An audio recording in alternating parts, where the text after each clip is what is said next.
பிஜேபிக்கு உள்ளேயே அவங்க மாநில தலைவருக்கு மேல ஒரு அதிருப்தி இருக்கா? அப்படிலாம் ஒன்றும் இல்லையா?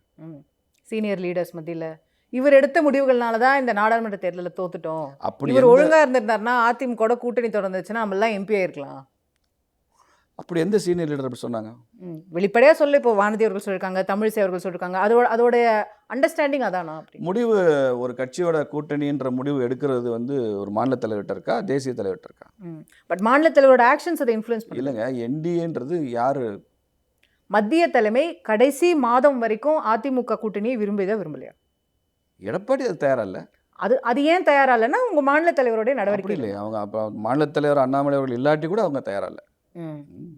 இப்போ புரந்தரேஸ்வரி இருக்காங்க, ஆந்திராவினுடைய மாநில தலைவர். அவங்க நாளைக்கு அவர் பவன் கல்யாண கூட்டணியிலிருந்து நீக்கலாமா? மகாராஷ்டிரா பிஜேபி தலைவர் வந்து சிவசேனா வெளியில அனுப்பிச்சிடலாமா? அதான் சொல்றேன். பட் அவங்களா வெளியில போற மாதிரி நடந்துக்கலாம். இல்ல, அதுதான் இங்க நடந்துருக்குன்றது குற்றச்சாட்டு. அப்படிலாம் போக மாட்டாங்க. அதுக்கு கட்சி இருக்கு. ஆக்சுவலா இந்த கூட்டணியை எடப்பாடி விரும்பல. எனக்கு என்ன காரணம் சொல்லப்படுதுன்னு நான் சொல்றேன்னா, சில பேர் விஷயம் தெரிஞ்சவங்க சொல்றாங்க, அவருக்கு பொலிட்டிக்கல் அட்வைசர்ஸ் கட்சிக்கு உள்ள இல்லாத வெளியில உள்ள எக்ஸ்பர்ட் அட்வைசர்ஸ் இருக்காங்க இல்லையா, அவங்கெல்லாம் என்ன சொல்லிட்டாங்க, அந்த பிப்ரவரி மாதம் நடக்கிற அந்த 4 மாநில தேர்தல் டிசம்பர் நடந்துச்சு இல்லையா, அதில் வந்து பிஜேபி ஜெயிக்காது.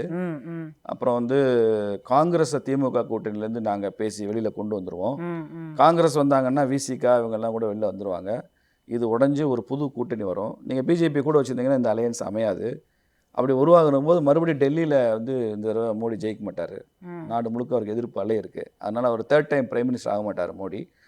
உங்களுக்கு ஒரு பெரிய செல்வாக்கு டெல்லியில் உருவாயிரும், நீங்கள் அதை நோக்கி பிளான் பண்ணுங்கன்னு சொல்லி தான் அவர் அந்த மாநில தேர்தலுக்கு முன்னாலேயே பிஜேபியை விட்டு வெளில வந்தது அப்படின்னு சொல்கிறாங்க. கேள்விப்படுறது உண்மையாக கணக்கெல்லாம் தப்பாக போயிடுச்சு. அந்த எல்லா கணக்கும் தப்பாச்சு. அந்த மாநில தேர்தல்களில் பிஜேபி ஜெயிச்சது, மோடி 3ஆம் முறை பிரதமர் ஆகிட்டாரு, காங்கிரஸ் இவரோட வந்து சேரல, கடைசி வரைக்கும் வெயிட் பண்ணார்.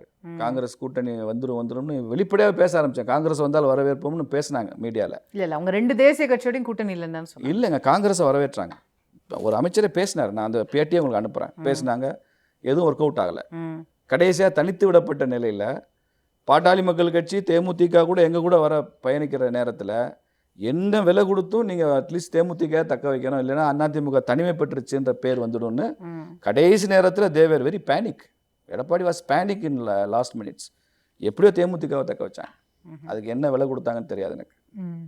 நிறைய சீட்டு பாமக என்ன விலை கொடுத்தீங்க? நிறைய சீட்டு கொடுத்தோம். அதுதான் அவங்க கேட்ட சீட்டு கொடுத்தோம். 10 கேட்டாங்க. அதுதான் விலை. விலைன்னா பணமாக தான் இருக்கணும் அவசியம் இல்லையா. கேட்ட சீட்டு கொடுத்துட்டாலே விலை தான். பாமக 10 சீட்டு கேட்டாங்க, 10 கொடுத்தாச்சு. இப்போது மாநில தலைமை பற்றி தான் நம்ம பேசிகிட்டு இருந்தோம். இப்போ நிறைய அலிகேஷன்ஸ். இப்போது திருச்சி சூர்யான்னு ஒருத்தரை கட்சியை விட்டு நீக்கினீங்க. அவர் வந்து அண்ணாமலை இவ்வளோ கோடி சொத்து சேர்த்துருக்காரு, அவர் வந்து திமுகவோட வந்து லிங்க்ல இருக்காரு அப்படின்னு ஏகப்பட்ட விமர்சனங்களை உங்கள் மாநில கட்சியில் யாரும் அதை நம்பலையா?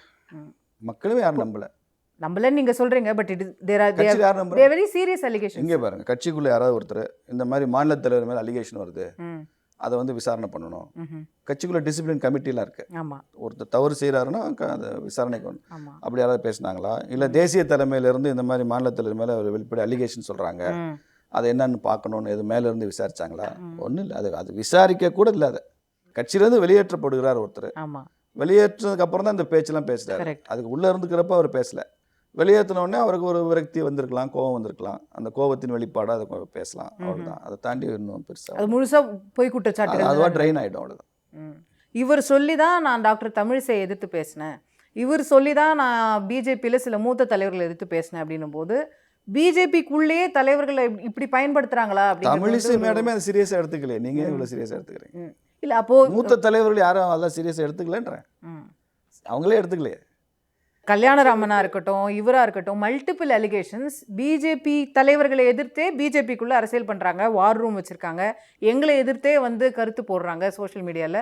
அப்போது இது வந்து மல்டிபிள் அலிகேஷன்ஸ் வருது. திருச்சி சூர்யா மட்டும் இல்லை. எங்கள்கிட்ட கோர் கமிட்டின்னு இருக்குது, கட்சியில் மையக்குழுன்னு ஒன்று இருக்குது. 3 மாதங்களுக்கு ஒரு தடவை இது கூடும். தேவைப்பட்டால் இடையில நீட் பேஸ்டாக கூடுவோம். அதுக்கு மாநிலத்தினுடைய பார்வையாளர்கள் வந்து அதில் கலந்துக்குவாங்க. நேஷ்னல் லீடர்ஸும் அதில் வந்து கலந்துக்குவாங்க. இதுவரை கலந்து கொள்ளப்பட்ட எந்த கூட்டத்திலையும் இந்த மாதிரி விஷயங்கள் அங்கே எல்லாமே விவாதத்துக்கு வரும். அதில் அரசியல், கூட்டணி, அது இது எல்லாமே விவாதிக்கிற இடம் வந்து மையக்குழு. மாநில தலைவர் தலைமை தாங்கி நடத்துவார்னு வச்சுங்க. இது வரைக்கும் எந்த ஒரு அலிகேஷன் வந்துச்சுன்னோ இதை பேசணும்னோ நீங்கள் சொல்கிற மாதிரி எந்த விஷயங்களை பற்றியும் விவாதங்கள் வந்ததில்லை. அதனால் அது அப்படி வந்தால் தானே அது நான் அதை பற்றி சொல்ல முடியும். நானும் மையக்குள்ளே இருக்கேன், நான் அதனால சொல்கிறேன். நான் எதுவுமே இல்லை. இப்போது மாநில தலைவரை மாற்ற போகிறாங்கன்றதுலாம் உண்மையே இல்லை, அதெல்லாம் ரூமர்ஸ்.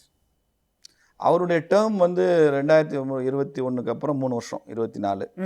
இதில் இது 24ஓட அவருடைய முதல் டேர்ம் முடியுது. ஓகே. அதுக்கப்புறம் கட்சி மாநில தேசிய தலைமை நினச்சா அதை எக்ஸ்டெண்ட் பண்ணுவாங்க, அனதர் டேர்ம் எக்ஸ்டெண்ட் பண்ணுவாங்க. இல்லை ஒரு டேர்ம் முடிஞ்சிருச்சு மாற்றலான்னா மாற்றுவாங்க. ரெண்டுக்குமே முன்னுதாரணங்கள் நிறையா இருக்குது. ஒரு டேர்ம் முடிஞ்சு மாற்றப்பட்ட தலைவர்களும் இருக்காங்க, 2வது டேர்ம் எக்ஸ்டெண்ட் பண்ண தலைவர்களும் இருக்காங்க. பட் 2 டேர்முக்கு மேலே எக்ஸ்டெண்ட் ஆகாது. இப்போ இவரில் என்ன ஆக போகுதுன்றது தெரியல. என்ன ஆகுதுன்னு தேசிய தலைவர் தான் முடிவு பண்ணுவாங்க, நேஷனல் கமிட்டியில் முடிவு பண்ணுவாங்க. அது கட்சி ரீதியான தேர்தல்கள் நடக்கும்போது அந்த ஆமாம் தேசிய தலைவருக்கே 2 டேர்ம் முடிய போகுது. ஆமாம் ஆமாம். அவரே இப்போ எக்ஸ்டென்ஷனில் தான் இருக்கார். ஸோ இப்போ அவர் அதனால தான் அவர் அமைச்சராக இருக்காங்க. அதனால அங்கே தேசிய தலைவர் நியமிக்கப்படுவார். அதுக்கப்புறம் மாநிலம் அப்படி வரும். ஸோ இந்த வருஷம் அந்த ப்ராசஸ்லாம் நடக்க போகுது. ஆமாம், இந்த வருஷம் முழுக்க அந்த ப்ராசஸ். ஸோ அதில் மாறலாம் மாறாமல் இருக்கலாம்.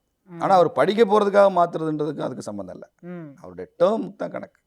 நம்ம நேஷனல் சப்ஜெக்ட்ஸ் இதுக்கு வந்தோம்னா 3வது முறையாக ஆட்சியை உங்களுக்கு கொடுத்த மக்களுக்கு எப்படி அள்ளி கொடுத்துருக்கீங்க, பட்ஜெட்டில் எவ்வளோ செஞ்சுருக்கீங்க அப்படின்னு பாராட்டுறாங்களே. என்ன கொடுக்கல சார்? டேக்ஸை வந்து குறைக்கல, இன்னும் கூட்டுறீங்க. இன்கம் டேக்ஸ் குறைச்சிருக்கல எங்கே சார்? Standard deduction 75,000. 25,000 சார். போன காங்கிரஸ் பீரியட்ல எவ்வளோ கூட்டினாங்க? 10,000 கூட்டினாங்க. இப்போ 25,000 கூட்டியிருக்காங்க. 15 லட்சம் நியூ டாக்ஸ் ரெஜிம்ல இருக்கிற மாதிரி நியூ ஸ்லாப் வேற 15 லட்சத்துக்கு மேல தான். அதுவும் வந்து நியூ டாக்ஸ் ரெஜிம்ல இருக்கிறவங்களுக்கு மட்டும் தான். 7 லட்சம் வரைக்கும் ஏற்கனவே டாக்ஸ் ஃப்ரீ தான் இருக்கு. ஏற்கனவே நீங்க கொடுக்குற எந்த ரெஜிம் வேணுமோ போய்க்கங்க, அவ்வளவுதான். உங்களுக்கு எது இந்த ரெண்டுமே கால்குலேஷன்ல நீங்க எதுல வேணா உங்க ஆப்ஷன் படி போய்க்கலாம். ரெண்டுமே கொடுக்குறோம். இல்லை அதுதான். இப்போ அதை தவிர நீங்கள் வந்து லாங் டேர்ம் கேபிட்டல் கெயினை ஏற்றிட்டீங்க. இன்றைக்கி ரியல் எஸ்டேட் விற்றா அதுக்கு இண்டெக்ஸேஷன் பெனிஃபிட் இருந்தது, அதை தூக்கிட்டீங்க. இப்போ உங்கள் சாலிடாக 3 டேர்மாக உங்கள் பின்னாடி நடுத்தர வர்க்கம் நிற்கிது, ஏற்றுப்பீங்க. அவங்களுக்கு நீங்கள் ஒன்றுமே செய்ய மாட்டீங்கன்ற உங்களுக்கு. இந்த பட்ஜெட்டே மிடில் கிளாஸ்க்கான பட்ஜெட்டுங்க. என்ன சொல்கிறீங்க? ஆமாம், மிடில் கிளாஸ் தான் கோவத்தில் இருக்காங்க. வேலை வாய்ப்பு மிடில் கிளாஸ்க்கான மிகப்பெரிய ஆம்பிஷனா இல்லையா?